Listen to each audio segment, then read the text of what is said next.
এটা কিরকম একটা কথাবার্তা হয়ে গেল না, যে এখানে দেশের মানুষ জীবন বাজি রেখে শেখ হাসিনার বিরুদ্ধে লড়াই করলো, আর উনি ছাত্রলীগের দায় দায়িত্ব পদ পদবি নিয়ে হেলমেট বাহিনীর সঙ্গে দৌড়াদৌড়ি করলেন। এখন এসে বলতেছেন যে আমি তো আত্মপ্রকাশ করলাম।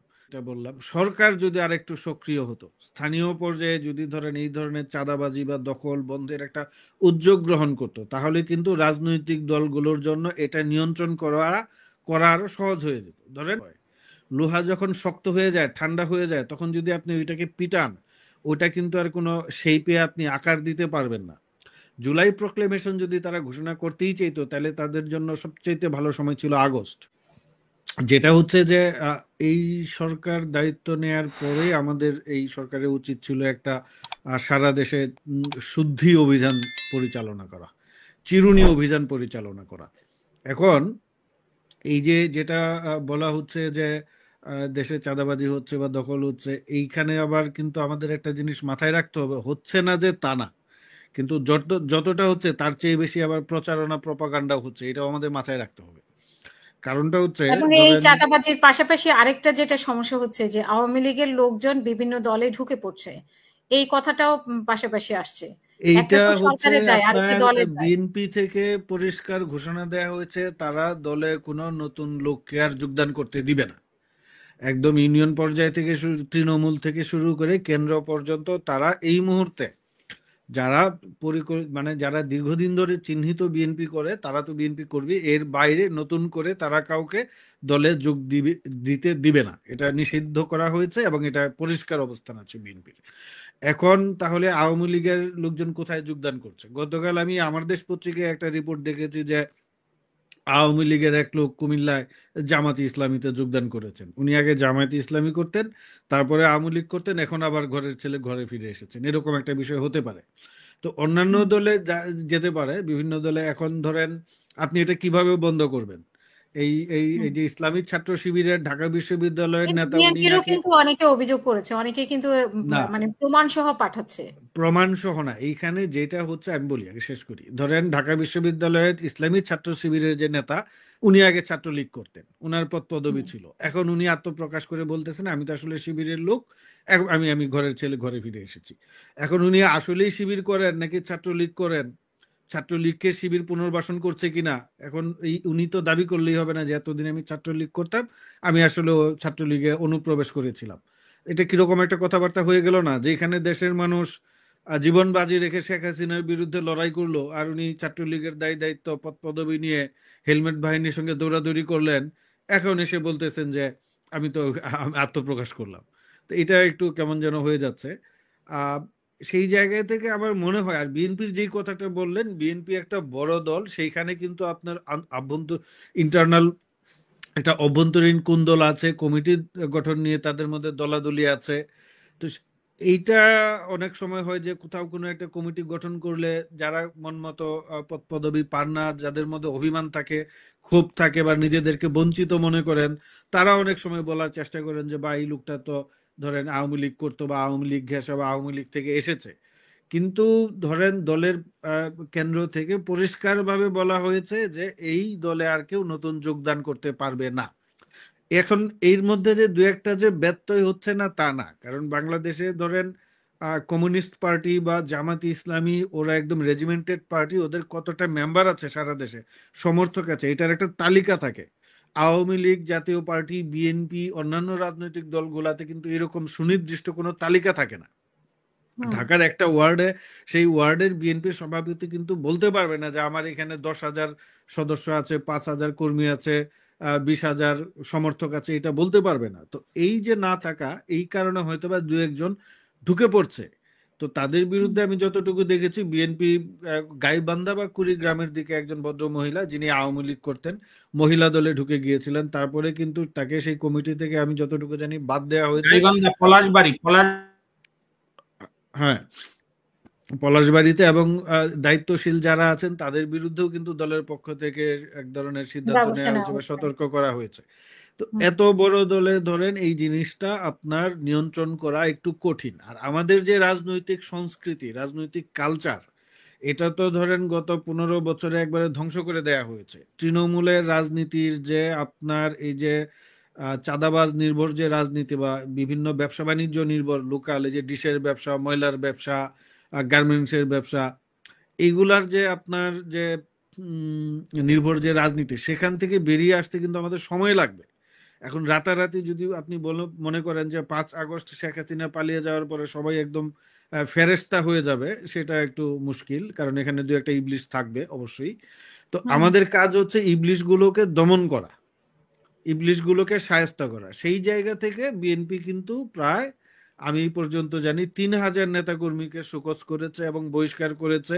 প্রত্যেক দিনই বহিষ্কার করছে, বিএনপি না শুধু, তাদের অঙ্গ সংগঠনগুলা, ছাত্র দল, স্বেচ্ছাসেবক দল, যুব দলে যাদের বিরুদ্ধে এই ধরনের অভিযোগ উঠছে যে চাঁদাবাজি বা দখল বা শৃঙ্খলা বহির্ভূত কর্মকাণ্ডে জড়িত আছেন, তারা কিন্তু এইখানে আপনার এই কি বলে যে আহ, মানে দলের পক্ষ বহিষ্কার থেকে, করছে, হ্যাঁ হ্যাঁ, দলের ব্যবস্থা পক্ষ নেওয়া থেকে হচ্ছে। তাদের বিরুদ্ধে ব্যবস্থা নেওয়া হচ্ছে।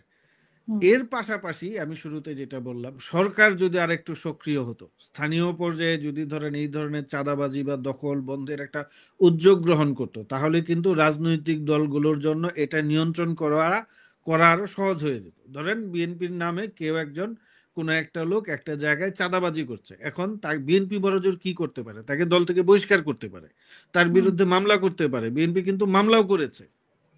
বিএনপি কিন্তু আমি দেখেছি যে যুব দলের পক্ষ থেকে চাঁদাবাজি করার অভিযোগে যুব দলের একজন উপজেলা সভাপতি কয়েকজনের বিরুদ্ধে থানায় অভিযোগ দাখিল করেছেন। তো এই যে ধরেন সরকার যদি একটু সতর্ক হতো, সক্রিয় হতো এইসব বন্ধে, তাহলে কিন্তু বিএনপির জন্য কাজটা আরো সহজ হয়ে যেত। এখানে কিন্তু এককভাবে এত বড় দলে, আমাদের এই বর্তমান বিদ্যমান রাজনৈতিক সংস্কৃতিতে আপনার কিন্তু দলের পক্ষ থেকে শুধুমাত্র বহিষ্কার করে এটা নিয়ন্ত্রণ করা যাবে না।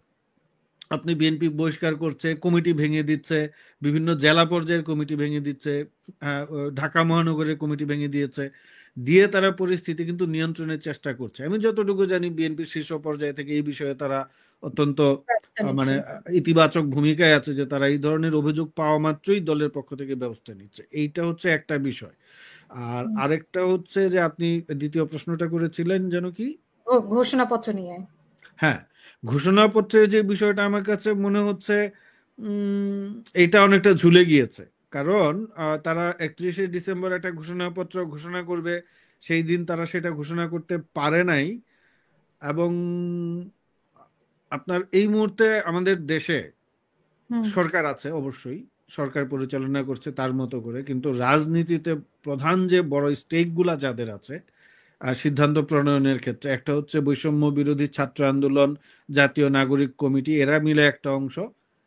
ধরেন বিএনপি আছে, বিএনপির নেতৃত্বে বিএনপির সঙ্গে যারা আছেন এরা, আর আছেন বিএনপির বাইরে সেনাবাহিনী। এই হুম তিনটা অংশই কিন্তু বাংলাদেশের রাজনীতিতে উম, গুরুত্বপূর্ণ। তো সেই জায়গায় এই তিনজন যদি আপনার ইসে থাকে, ঐক্যমতে না পৌঁছায়, হুম তাহলে কিন্তু যে কোনো বিষয়ে সিদ্ধান্ত গ্রহণ করা বা বাস্তবায়ন করা কঠিন। দলগুলোকে যে অসহায় বোধ করে, দলগুলো কিন্তু সরকারের সঙ্গে থাকতেই চায়, দলগুলো কিন্তু বলে নাই যে তারা সরকারের সঙ্গে থাকবে না, কিন্তু সমস্যাটা হচ্ছে আপনি যখন, আমার কাছে কেন যেন মনে হচ্ছে যে 5ই আগস্টের পরে আমাদের সময় যত এগিয়েছে, ছাত্রদের পক্ষ থেকে, জাতীয় নাগরিক কমিটির পক্ষ থেকে প্রতিপক্ষ হিসেবে চিহ্নিত করা হয়েছে বিএনপিকে। তারা বিএনপির হুম সমালোচনা করছে।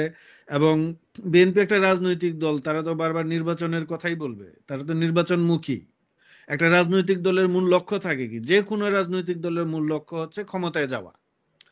এই সে যত ছোটই হোক, সে ক্ষমতার ভাগিদার হওয়ার চেষ্টা করবে বড় দলের সঙ্গে যুক্ত হয়ে। তো সেই জায়গা থেকে বিএনপি তো নির্বাচনের কথাই বলবে। এবং আমরা লক্ষ্য করলাম বিএনপি যখন নির্বাচনের কথাই বলে, তখন দেখলাম যে তারা বেশ মানে রাগান্বিত হয়ে যাচ্ছেন। তারা বলছেন যে এত নির্বাচন নিয়ে তাড়াহুড়া করার কি আছে, সংস্কারের পরে নির্বাচন হবে। এখন এই যে আপনার যে সংস্কারের কথা যে বলা হচ্ছে, গতকাল সংস্কারের কমিশনগুলো আপনার প্রতিবেদন দাখিল করেছে। এই আমাদের যে সংবিধান বিষয়ক যে কমিশন যে প্রতিবেদন দাখিল করলো, তার সঙ্গে বিএনপির যে 31 দফা বা বিএনপির পক্ষ থেকে যে সংবিধান সংস্কারের কথাগুলো বলা হয়েছে, আমি খুব বেশি পার্থক্য দেখি নাই। হুম মৌলিক কোনো পার্থক্য নাই। আপনার বিএনপি বলেছে টানা 2বারের বেশি কেউ প্রধানমন্ত্রী হতে পারবে না। সো এখানে বলা হচ্ছে যে 2বারের বেশি কেউ প্রধানমন্ত্রী হতে পারবে না। হুম তো মানে আপনি অনেকটাই ধরেন, কিন্তু মানে সমস্যা হয়েছে যে আপনার যে সংস্কারের কথা বলেছে সংবিধান সংস্কারের নিয়ে একটু হ্যাঁ। আলোচনা হচ্ছে, যেহেতু মূলনীতি এবং সাংবিধানিক হুম নামের কথা হুম পরিবর্তনের কথা এসেছে হুম সেইখানে আর কি। তো এইটা হচ্ছে যে আপনার এইখানে এই সংবিধান আমি মোটামুটি পড়ে দেখছি কালকে, যতটুকু গণমাধ্যমে প্রকাশিত, আমি তো মূল কপি হাতে পাই নাই, ওইখানে টুকু দেখেছি। ওই জায়গায় কিন্তু বিএনপির প্রস্তাবনাগুলোর সঙ্গে এইখানে যে এই সংবিধান সংস্কার কমিটির প্রস্তাবনার যে খুব একটা আকাশ পাতাল পার্থক্য আছে, তারা যুগান্তকারী একটা কিছু বলে ফেলেছেন, তা কিন্তু না। তাইলে পরে হুম আপনি এই যে সংস্কারের নামে যে কালক্ষেপণ করলেন, এবং রাষ্ট্রীয় সম্পদ যে এই যে কমিশন যে গঠন করা হলো, তাদের পিছনে তো আমাদের একটা ব্যয় হয়েছে, আর্থিক হুম খরচ হয়েছে। তো ওই জায়গাটা আমাদের বিবেচনা করতে হবে না? তো ওইখানে তো আমার কাছে মনে হচ্ছে যে কাজের কাজ কিছুই হচ্ছে না। আপনি আইন শৃঙ্খলা পরিস্থিতি নিয়ন্ত্রণে আনতে পারছেন না, আপনার দ্রব্যমূল্য পরিস্থিতি খুব একটা নিয়ন্ত্রণে নাই। মানুষ তো এগুলো বিবেচনা করে, মানুষ সাধারণ যে খেটে খাওয়া মানুষ, উনি হুম প্রত্যেকদিন বাজারে গিয়ে পণ্য কিনছেন, কত দামে কত টাকা দিয়ে কিনছেন, এগুলো তো বিবেচনা করতে হবে। এবং এই অবস্থায় আপনি কথা নেই বার্তা নেই, আপনি ডিসেম্বর মাসে এসে বলতেছেন যে জুলাই মাসের প্রোক্লেমেশন ঘোষণা করতে হবে। একটা কথা আছে কি, লোহা গরম থাকতে পিটাতে হয়। লোহা যখন শক্ত হয়ে যায়, ঠান্ডা হয়ে যায়, তখন যদি আপনি ওইটাকে পিটান, ওইটা কিন্তু আর কোনো শেপে আপনি আকার দিতে পারবেন না। জুলাই প্রোক্লেমেশন যদি তারা ঘোষণা করতেই চাইতো, তাহলে তাদের জন্য সবচেয়ে ভালো সময় ছিল আগস্ট। হুম আগস্ট মাসে সরকার গঠনের আগে তারা ঘোষণাপত্র দিয়ে সরকার গঠন করত। এখন যদি তারা এই ঘোষণাপত্র করতে চায়, এই সময় কি এখন আর ক্ষমতা কিন্তু কেন্দ্রীভূত না। হুম 5ই আগস্ট যখন শেখ হাসিনা পালিয়ে গেলেন, এই সরকার শেখ হাসিনা সরকারের পতন হলো, তখন কিন্তু ক্ষমতা এই কেন্দ্রীভূত ছিল ছাত্রদের হাতে, যারা এই আন্দোলনে নেতৃত্ব দিয়েছেন। কিন্তু আস্তে আস্তে কিন্তু এই ক্ষমতা আস্তে আস্তে বিভিন্ন জায়গায় চলে গিয়েছে, বিভাজিত হয়েছে। সেই জায়গাটাই কিন্তু আপনার হচ্ছে এখন ছাত্ররা যে চাইলেই সেটা করতে পারবে বলে আমার মনে হচ্ছে না। তারা আর, আমি যেটা বলবো যে জুলাই মানে আগস্ট ঝুলে যাবে এটা। এটা ঝুলে গিয়েছে অলরেডি। 15 তারিখের মধ্যে তারা আলটিমেটাম দিয়েছিল, সেটা হুম হয় নাই। এবং 15 তারিখে তারা রাজনৈতিক দলগুলোর সঙ্গে যেইভাবে এবং মিটিং মাহফুজ করেছে। আলমও তো স্পষ্ট করে বলেছে যে মানে আগে পরে বলেছে, বৈঠকের আগেও তো বলেছে যে এটা ঘোষণা সরকারের পক্ষ থেকে দিবে না, বা সরকার এরকম তো ইঙ্গিত উনি দিয়েছেন, ইঙ্গিত না সরাসরি তো বলেছেন সরকারের পক্ষ থেকে ঘোষণা আমার দেওয়া। কাছে মনে হচ্ছে ছাত্ররা এই পর্যায়ে এসে তালগুল পাকিয়ে ফেলেছে, তারা কি করবে কি করবে না বুঝতে পারছে না। তাদের জন্য সবচেয়ে সহজ এবং সরল রাস্তা ছিল একটা রাজনৈতিক দল গঠনের উদ্যোগ নেয়া, এবং মোটামুটি এই দিকে মনোযোগ করা, কারণ মনোযোগ দেয়া। কারণ আমি মনে করি আওয়ামী লীগ যেহেতু আর রাজনীতিতে ফিরতে পারবে না, তাহলে সেই রাজনৈতিক শূন্যতাটা দখল করবে কে? আমরা যদি হুম হিস্টোরিক্যালি একটু দেখি, ধরেন 47-এর আগে এইখানে মূল প্রধান দল ছিল পূর্ব বাংলায় বা পশ্চিম বাংলায় কংগ্রেস। হুম কংগ্রেস যখন এই পূর্ব বাংলার মানুষের যে পলিটিক্যাল যে আশা আকাঙ্ক্ষা সেটা বাস্তবায়ন করতে পারে নাই বা ধরতে পারে নাই, তার জায়গায় এসেছে মুসলিম লীগ। এখন মুসলিম লীগের হাত ধরে 47-এ পূর্ব পাকিস্তান হলো। পাকিস্তান আমলে এসে মুসলিম লীগ যখন আবার ধরেন যে এক জায়গা থেকে সরে গিয়েছে, তার জায়গা নিয়েছিল আওয়ামী লীগ। আওয়ামী লীগ মুসলিম লীগের একটা পোলার পলিটিক্স হয়েছে, ধরেন শেষ দুই কথা দুই বলেন। দুই- আমি শেষ করছি, দ্বিদলীয় রাজনীতি হয়েছে। 1971 সালের পরে কিন্তু আবার মুসলিম লীগ রাজনীতিতে ছিল না। তো সেই জায়গায় জাসদ এসে শূন্যস্থান পূরণের কিছুদিন চেষ্টা করেছিল, কিন্তু শেষ পর্যন্ত তারা পারে নাই। তারপরে বিএনপি এসেছে, এবং বিএনপি আওয়ামী লীগ দীর্ঘদিন বাংলাদেশের রাজনীতিতে তারা ডমিনেট করেছে। এই মুহূর্তে যেহেতু আওয়ামী লীগ নাই, তারা কিন্তু এই রাজনীতিটা ধরতে পারতো, তারা সেই শূন্যতাটা পূরণ করতে পারতো। কিন্তু কেন যেন আমার মনে হচ্ছে ছাত্রদের যে কার্যকলাপ এবং তারা যে তাদের যে গতিবিধি, তারা জাসদের দিকে যাচ্ছে। জাসদও কিন্তু ওই সময় বিপুল জনপ্রিয়তা নিয়ে, বিপুল জনসমর্থন নিয়ে রাজনীতিতে এসেছিল, অস্বীকার করা যাবে না। কিন্তু হুম শেষ পর্যন্ত জাসদ রাজনীতিতে টিকতে পারে নাই, কারণ তাদের নানা ধরনের হঠকারী সিদ্ধান্ত ছিল। আমি দেখছি এই ছাত্রদের মধ্যে নানা ধরনের হঠকারী সিদ্ধান্ত দেখতে পাচ্ছি, যেই কারণে কিন্তু একটা যে এই আওয়ামী লীগের অনুপস্থিতিতে যে নতুন একটা রাজনৈতিক দলের বিকাশ বা গঠনের যে সুযোগটা ছিল, সেটা কিন্তু তারা আমি মনে করি হারিয়েছে।